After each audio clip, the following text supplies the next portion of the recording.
Well, hello. I am here with an absolutely fantastic individual, a mom, a wife, an athlete, a leader. Let's see what else. An activist, a contributor. I just love everything she's done. A businesswoman, an Ironman world champion, by the way. Oh, yeah, just an Ironman world champion four times over. Her name is Chrissie Wellington. And in case you've been living under a rock or you're new to the sport, this is Chrissie Wellington on camera, all the way from Great Britain. Chrissie, it's so good to see you, and thank you for being here. Thank you for that introduction. I'm glad you kind of put the Ironman World Champion at the end of Yeah. that long list because I've so many things other than that, but you kind of squeezed it in right at the end. Well, in case folks are saying, well, who is this person that he's got on? And she's a mom and a wife and all this great stuff. But no, you know what? I think that you're one of these individuals that came into our sport and impacted it in a great way. And it wasn't just by your record on the course. I'll start with that. But let me just do something real quick. I want to go back because when I think of you, Chrissie, I think of this woman that was so dominant in the sport. And in my mind, you like came out of the womb with little paddles and a little bicycle, and you were just like this awesome triathlon star from birth. So correct me or affirm that. What was it like to be a little Chrissie Wellington? I think you'll Little have to Chrissie. ask my parents. Maybe if we look at our daughter, that gives you an insight into what I was like as a child. And in fact, that's what my dad said to me the other day is that Esme now reminds him of me then. So yeah, I think I was relatively competitive with myself and others, very driven, very determined, very energetic, but I wouldn't say that I ever focused on kind of sporting kind of excellence. I very much channeled those characteristics into my academic studies. So really what I wanted to do was excel academically, at primary school, at high school, then at university. So sport was something that I did very much for fun, but I was definitely a competitive, energetic child, and I guess those traits came to the fore slightly later in a sporting context. Okay, wow, that's super. Yeah, the picture's great because but let me ask you this. So you mentioned academics. I mean, you have a master's degree in international development, if I'm not mistaken, and you used that and you did that. So talk to us about the importance of that for you as a person. Yeah, when I did my first degree in geography, and when I graduated, I decided that I wanted to be a lawyer. I think because in retrospect, I wanted a label because academically being quite strong, I wanted something that defined me vocationally, and law seemed to me like, a good a vocation as any, but it wasn't necessarily something that I was passionate about. I think I was doing it because it was something I felt I ought to do. And then I went traveling for a couple of years, and it was then that I went through that process of introspection and self-questioning and working out kind of the rationale for going into law. And I realized actually I needed to do something that kind of stoked my fire. And I think that was the first time I stepped off the path, as it were, and did something not because it was expected of me, but because it was actually something I was passionate about. So, like you said, I came back to the UK after a couple of years of traveling and did my MA in development economics and international development, and was blessed to secure a job working for the UK government as a policy advisor on international development. And I absolutely loved that job. And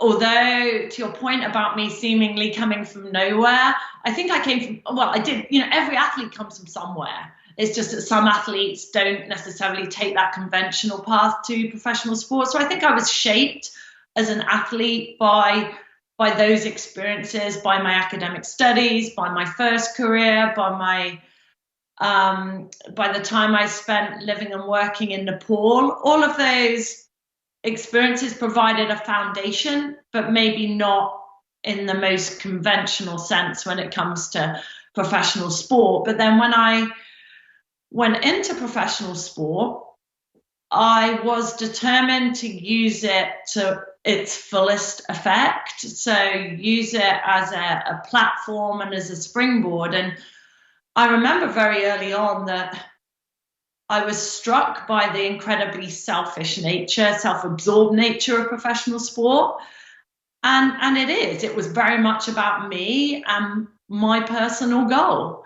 But I think we can all use our passion for sport to great effect, no matter who we are, whether we're professional athletes or amateur athletes. We can utilize that opportunity and that platform and be role models and help inspire and motivate others. And that became very important to me. And I wouldn't say it was the only motivational force. There were obviously other things that motivated me to kind of become the best in the world, but it was definitely a really, really important one, knowing that what I achieved on the race course, as an Ironman athlete, I could then apply in other areas. Fantastic. And you just said so many great things. You kind of just casually threw in there the best in the world. And that was emblematic of your career. You could always see there was more behind Chrissie Wellington. So you set me up in professional sport. You came in 2007, had won one Ironman, and then you went on just a bender. You never lost an Ironman in your career. I have to share that with folks that are forgetting or don't know the story. So 07, 08, 09, and 11, you won in Hawaii. Run us through what it was like coming into the sport blind, and we didn't know who you were, and you just kind of came in and went big. Yeah, so I turned professional maybe 7 or 8 months prior to that, with the intention of being an Olympic distance athlete. And my coach at the time saw something in me that I probably hadn't seen in myself. In fact, I didn't really know what an Ironman or what Ironman was. I'd gone into the sport only ever knowing about Olympic distance. And I had the privilege and great fortune of training with some phenomenal iron distance triathletes. So that gave me a flavor of the sport and gave me a benchmark, and I could, measure myself against them. And I was kind of strong-armed into doing my first Ironman and qualified for the World Championships 6 weeks prior to that race at Ironman career. So like you said, I went into it as a rookie, as an unknown. I hadn't ridden a time trial bike up until about 5 weeks prior, had any race wheels. I bought my kind of tier race tankini at Bike Works in Kona the week of the race. I bought my new running shoes the week of the race, having massacred my toes at Ironman career and realizing I needed bigger shoes. But in retrospect, racing the World Championships in that way was very, very liberating, because you're not constrained by expectation. I didn't have aspirations of winning the race. I hoped to get into the top 10. Like I said, training with some other phenomenal athletes gave me a measure of where I was. So I hoped for a top 10, but there certainly wasn't any extrinsic pressure on me from others, from the media. And I also benefited from some great advice, both from my training partners and also from my coach. And I'll remember the piece of advice he gave me, and it was, don't defer to anyone.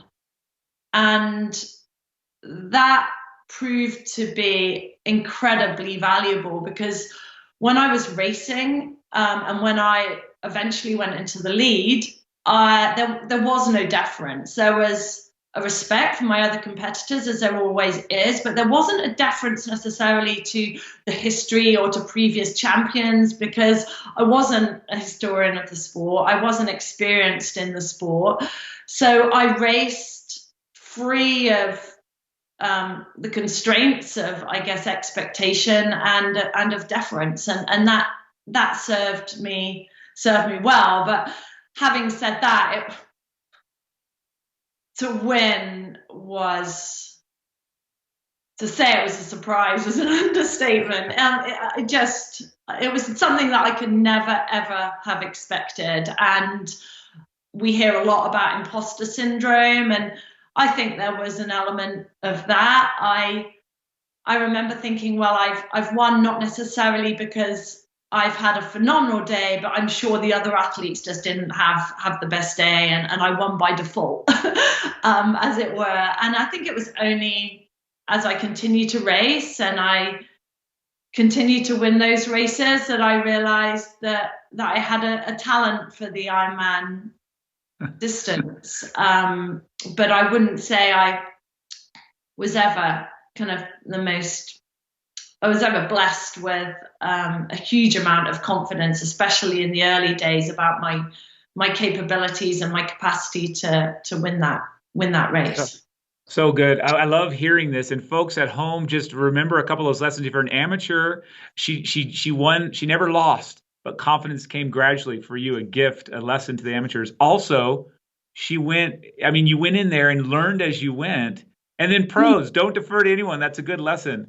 I just want to summarize that. It's an iterative process, isn't it? Racing. You go in there expecting your perfect day, but I don't know if I ever had a perfect day in any of those. It's a microcosm of life where you have these highs, these lows, and your perfect day is when you overcome a lot of those imperfections as perfectly as you possibly can. But it's all an iterative process. I think we're all learning about ourselves and what works for us through training, of course, but also through racing. And that was as much the case for me as it was for anyone else.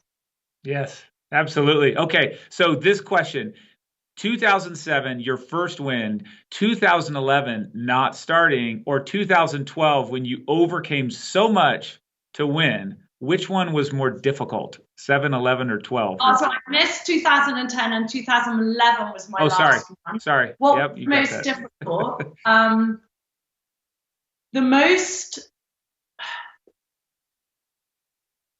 One of the most difficult races was actually 2008 and 9, the World Championships, because of the weight of expectation that I had. I think out of all of the 4 World Championships that I raced, the 8 and 9 ones were the most challenging psychologically, and especially 2009 physically, because Marinda Carfrey gave me a phenomenal race that year. 2011 was challenging in a different way.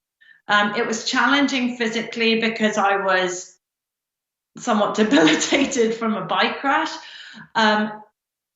It was challenging in some respects psychologically, but it was also, if I'm brutally honest, liberating to go into a race without the expectation that I was going to win, because I had reevaluated what my goal was, and my goal was simply to finish, to just go out there and have the race,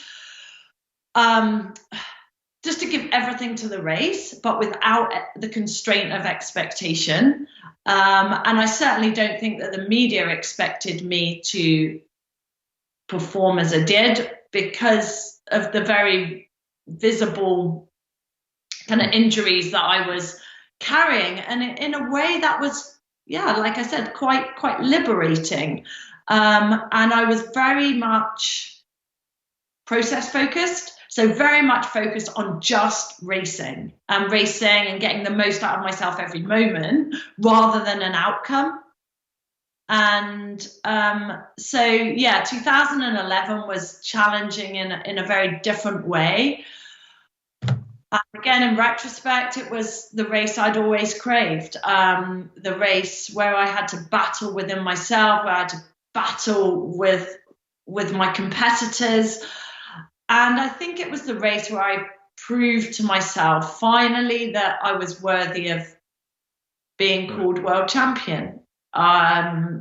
Maybe I there'd always been a question mark for some reason in my mind about whether I was worthy of that crown. And I think that race answered that question. And that's why I knew that at that point I needed to retire, because I'd answered the question that I was asking of myself. Oh, that's super. And I apologize for biffing the question and the dates. I love that answer. And when you did retire, so that's my next question. I really was kind of curious about how hard it was not to start in 2010, and I dropped the ball there. But answer this because you brought it up. How you went out undefeated, which to me is admirable. It's wonderful. I love that. But just real quickly, are there ever any regrets? Was that the right call? You walked out with maybe more in the tank, but it was awesome. So talk to us about that. No regrets. But that's not to say it's not an incredibly difficult and challenging process. Every professional athlete knows that there's going to be a time when they can no longer make it their career. And so I was always cognizant of the fact that there would have to be a process of transition away from the sport. So the question is always when. And it's a very personal decision. And for me, it was a very intuitive decision, knowing that I'd had that race, that one race that I'd always dreamed of. And for me, it was never about those kind of tangible, quantifiable indicators. You know, the number of victories. I'm very proud that I was undefeated, but it wasn't about winning 13, 14, 15, 16. It wasn't about winning 4 or 5 or 6 world championships. It wasn't about the time on the clock, because that's not a measure of you as the athlete. It's one of them, but it's not the ultimate measure. So for me, it was that intuitive feeling that I'd been the best that I could be. I'd had that race, that perfect race for me. But it's definitely not an easy process of retiring and weaning yourself off that addiction to a lifestyle, to a goal, to a structure, to the adulation, of course, the self-validation that comes from being an athlete, all of those things that I loved. But I knew that almost to continue was the easy option. It was something that suited me. It was something that I was good at. You know, that regimented, structured, goal-focused existence appealed to me. So the hardest thing is to transition away. It's really difficult, but that's why it's necessary. It was necessary for me. And you know, people suggested that, you know, I was scared to lose. Of course I didn't want to lose. You know, my reputation up to that point was as an undefeated athlete, and that was important to me. So yeah, I didn't want to leave, and I wanted to leave on top with that reputation intact as well. So there were a lot of factors coming into play, and also personal, you know, considerations to make, you know, starting a family, moving back to the UK to make a home here. And as a female athlete, you know, mindful of your body clock, those are also things that need to come into play. And there are many athletes that have shown that you can combine professional sport with parenting. But I think for me, it was something that I wanted to separate, that I wanted to have those two lives as being separate. But yeah, it was a challenging process, and it was a challenging process of weaning. And I think in the first year, there was definitely a temptation to come back, because I missed it incredibly. I missed many aspects of it. And so I had to take that year off, to almost give myself that opportunity to take that step back and segue away from the sport and also be comfortable with a void, Michael. It's really uncomfortable moving away from something without knowing what you're going to, without knowing what's next. You know, you retire or you move away from something. People say, "Oh, you know, what are you going to do now? Are you going to go into coaching? Are you going to, you know, how are you going to earn a living?" And you have all these thoughts, and it's so scary. So the temptation is just to go back to what you know. Because the unknown is so scary. I mean, and it was for me. Like, I knew I had skills and experiences to fall back on, you know, wonderful relationship and friends and family, but it's still a void because you're identified as that athlete. You know, your public reputation is wedded to you as a performer on the race course, and you don't have that, and you don't know who you are anymore. And you have to be kind to yourself and go through that process, and eventually you find out who you are as a non-triathlete, you know, and find value in yourself and satisfaction in a life that doesn't have Ironman right at its heart. But we'll always have triathlon as part of it. Oh man, that was my favorite answer. I love hearing every bit of that, and I could stay there for a while, but I don't think we should stay forever in that moment. But wonderful. So you brought Tom Lowe along with you from the triathlon training days and racing days. You now have beautiful Esme. Talk to us about Chrissie as a mom, wife, family life. Just a touch on that, please. Yeah, we consider ourselves really, really fortunate to have met through triathlon. You know, and if triathlon has, the most important thing triathlon gave me is relationships, obviously with my husband, and now we have our daughter, but entrenched relationships with my family. Like, it really enabled me to build really, really strong relationships with family, with friends, and build new friendships, you know, across the triathlon community and beyond. And then I'll always be so, you know, thankful for the gift that you know, that the sport gave me in that and many other regards. My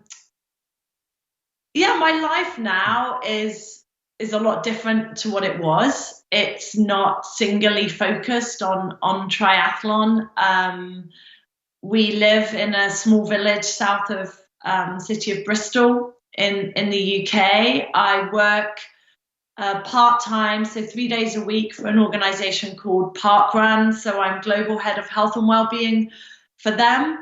And I love that. My role essentially is to develop interventions to engage people that are less active in physical activity. So touches on many, many of my passions, and I'm fortunate to work for a phenomenal organisation and within a great team.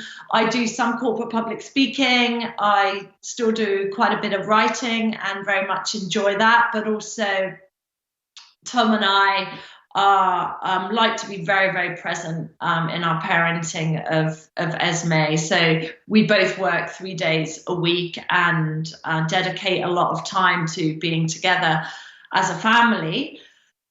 And in terms of my sport, I'm primarily focusing on running. I've transitioned into ultra running, enjoying the new challenge that, you know, that poses to me, and also in terms of a kind of time management perspective, it's very time efficient to run, and I'm really, really enjoying that. And hopefully after, you know, this pandemic is over, I'll be able to enter some races and put some of the training that I've done over the last few months to the test. But we lead quite a simple life. We quite like that. But I feel challenged professionally and definitely challenged physically through the ultra running as well. Oh, it's so good. There you go. You answered the next two questions. So I knew you would. You're great. So, as I said, folks, fantastic individual here. She's a leader. She's a mom. She's an athlete still, wife, as I mentioned. She's a contributor. She's an activist. She's doing so many things for others, which has been ever present since I've watched you, Chrissie. I want to say a couple things in closing. First of all, you should still go pick up her book, A Life Without Limits, or the second book, right? To the finish line, because there's so much inspiration there from Chrissie. Anything, so you touched on it, like now the exercise. Tell us one thing in closing, how you spend a day kind of exercising, because our folks want to hear what you're doing, what like you did this morning, and then we'll thank you for your time and let you go be with your family. So thank you. Yeah, I generally exercise in the morning. Primarily running, especially at the moment. I tend to do around an hour. Nice. I structure it myself. I'm not coached, but I tend to do some sessions relatively hard, and others, more steady or as recovery runs. Once a week I'll run longer, maybe 2, maybe 3 hours. But, at the moment, given there's no races, I haven't, I don't want to be running for 4, 5, 6 hours and sacrifice what I see as sacrificing family time for that. So for me, I tick my box. I do about an hour's run a day, and then maybe on the weekend, maybe do a bit longer. So Tom and I tag team. Yes. We get up maybe, 6:30, 6:45. We always read to Esme in the morning. So she comes into our bed, we read books, and then we both tag team. So it's usually about 9:30 by the time we've both done something. And then at the moment, I'm doing half a day of work, and then Tom does the other half, and we alternate with childcare with Esme, because obviously all the nurseries and preschools are closed. But that's what our day looks like. I get quite a bit of running around after her. Actually, she's got quite a turn of speed, over about 100 meters, and then fades like toddlers do. But yeah, I've got that little bleep test thing going on up and down in the garden, trying to chase her. Not surprised. Little Esme has got a bit of speed in her from Tom and Chrissie. I love it. Thank you so much. As I said, folks, a fantastic individual, so well-rounded, so much depth to this individual. We love chatting with you, Chrissie. Thank you so much for your time, and keep doing what you're doing. I can't wait to see you again soon. Take care. Thank you. Take care, everyone. Bye-bye.